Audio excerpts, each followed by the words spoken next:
cita-citanya mau diapain ke depan nih? Seperti apa ke depan Ya, yang paling jadi diinginkan dari semua ini? sebenarnya kan memang misinya kita bisa tuh menghubungkan kebaikan. Jadi karena kita percaya orang baik itu banyak dan yang kurang jembatannya. Dan kalau kita bicara populasi Indonesia, 3 juta tentu masih kecil sekali. Dan orang-orang yang butuh bantuan sekarang justru orang yang belum tahu kita bisa, belum kenal kita bisa. Jadi mereka masih susah gitu untuk akses.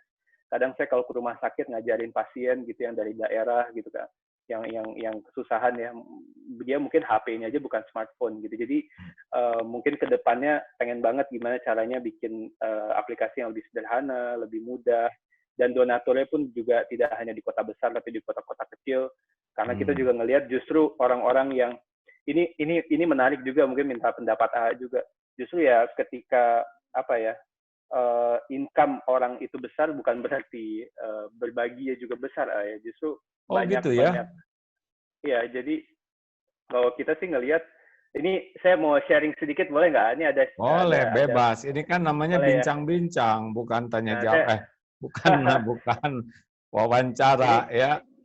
ini saya mau share screen contoh-contoh menarik nih, nih misalnya ya. Ini beberapa Masya Allah. komentar donatur. Maaf, tidak bisa sumbang banyak. Saya hanya IRT biasa.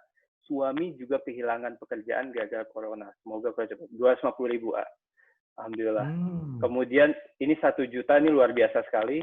Ini komentarnya, sebenarnya ini tabungan nikah beberapa bulan lagi.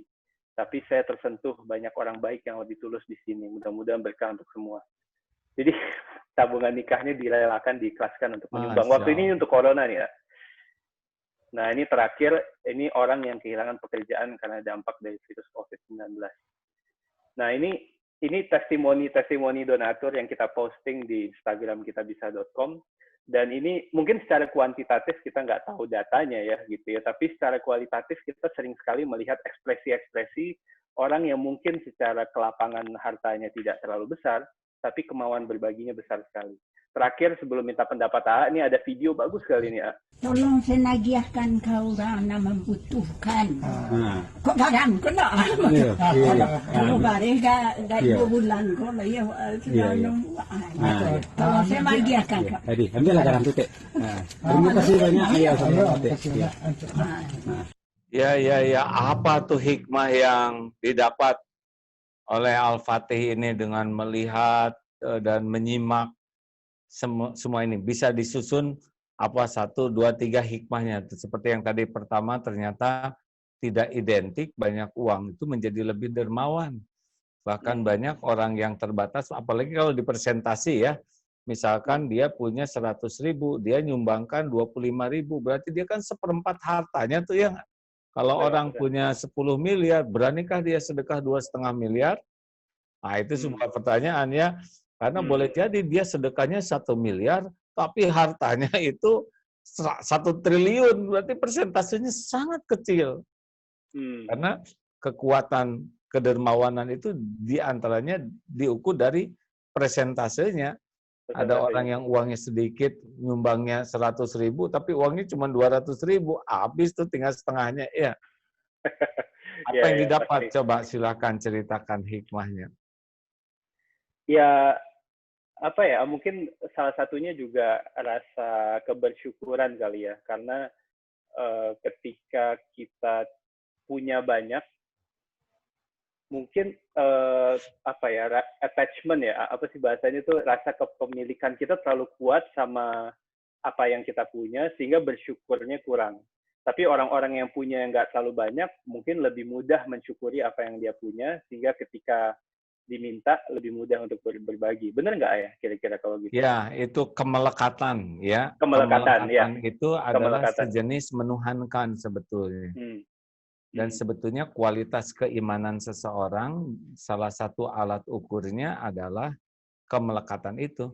Kalau kemelekatannya dengan selain Allah, dia megang terus tuh sama dunianya. Tapi kalau kemelekatannya dengan Allah, dia kayak tukang parkir gitu. Adanya tidak sombong, diambil tidak sakit hati gitu. Jadi memang kalau ingin lihat tingkat kesolehan seseorang, sebetulnya bukan pada waktu ibadah mahdoh yang dia sendirian dengan Allah. Misalkan ini ada ibadahnya bagus, ngaji terus, zikirnya banyak, umroh, tapi dia kikir sekali menafkahkan uangnya. Tapi ada orang yang ibadahnya standar, tidak hebat-hebat amat gitu ya. Baca Qur'annya masih terbata-bata, juga dia ya tidak menjadi ahli ibadah yang tangguh, tetapi dia senang sekali nolong orang dengan tenaganya, dengan ilmunya, dengan waktunya, dengan hartanya. Ini khairun nas ini. Jadi kalau ingin lihat tingkat kualitas seseorang memang dari nilai kemanfaatannya bagi orang lain. Bagi Al-Fatih sendiri, apa yang didapat dari semua ini? Apa yang berubah pada diri sesudah menyaksikan, membaca, mencermati dari adanya kitab bisa ini? Saya pernah, mungkin salah satu momen yang saya paling nggak lupa itu waktu kunjungan ke rumah sakit. Kunjungan ke rumah sakit, terus ada satu keluarga yang lagi galang dana buat anaknya yang masuk NICU ya, neonatal intensive ICU-nya bayi gitu. Saya baru tahu juga. Dan waktu ketemu, saya dipeluk gitu ya sama orang tuanya. Ini Mas Fatih ya, dipeluk. Dan dia bilang, karena sumbangan donatur di Kita Bisa, itu saya bisa bayar uang rumah sakit setiap malam. Karena saya baru tahu kalau ternyata di NICU itu karena biayanya mahal, kalau billing rumah sakitnya nggak kebayar, bisa jadi ventilator, alat bantu nafas bayinya itu dicabut gitu. Jadi kalau dia buka aplikasi Kita Bisa, dia lihat ada donasi 50.000, 20.000. Itu tuh benar-benar ibaratnya itu memperpanjang nafas anaknya. Nah itu momen saya ngerasa, aduh ini benar-benar ya apa yang kita kerjain itu nyata gitu. Yang kita anggap tadinya ini cuma transaksi, ini cuma 20.000, atau kita di belakang laptop kita cuma maintain website, tapi pas ketemu langsung itu benar-benar berasa. Nah, mungkin itu sih yang pertama buat saya sih, kerja yang kita lakukan insya Allah ada maknanya, insya Allah berdampak, dan ini kita ulang-ulang juga ke tim yang lain. Tiap hari kita berangkat kantor, alhamdulillah kita dapat kesempatan, nggak hanya kerja tapi juga bantu orang. Tapi yang kedua tentu harus dibalance juga, gimana caranya kita bantu orangnya lebih besar. Jadi kita sebutnya itu kindness at scale. Jadi nggak hanya kind, tapi juga harus scaling. Nah, kalau scaling itu mungkin hikmah kita ya, kita harus belajar lebih giat lagi tentang gimana membangun teknologi yang lebih baik, kemudian membangun tim yang lebih solid, yang juga cekatan gitu. Jadi membalance antara misi dan juga growth dan scale-nya ini yang jadi pikiran saya yang terbesar sama ini. Gitu sih. Ada berapa orang timnya sekarang? Alhamdulillah sudah ada lebih dari 200 sekarang kantornya. Ya. 200. Nah, itu harus diingatkan juga tuh. Jangan sampai kita memotivasi orang bersedekah, tapi tim tidak bersemangat orang lain. Kan dulu punya usaha-usaha ya.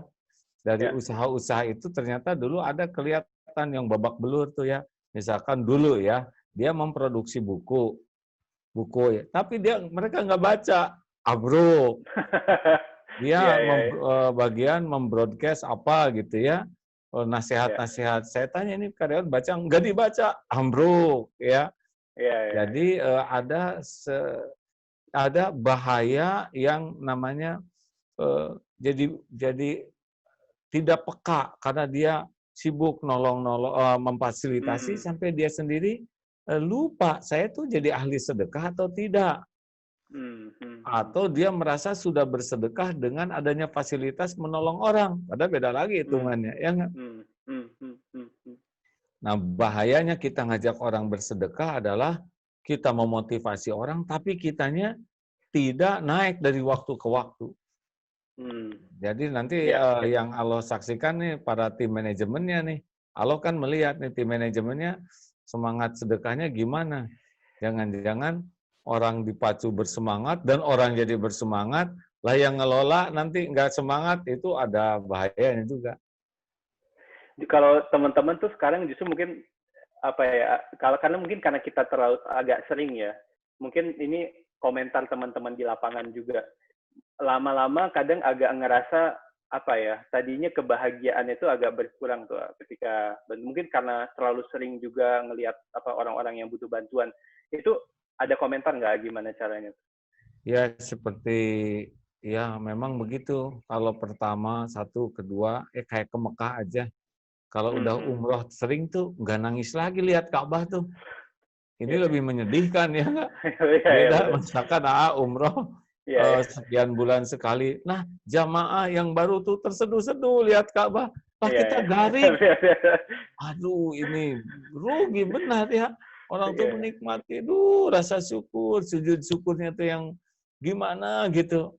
Nah, kita yang bagian mendampingi, aduh ya Allah, betapa mereka tuh dapat nikmat. Inilah harus banyak ditobatin ini. Jangan-jangan kita melakukan ini tuh menjadi rutinitas ya.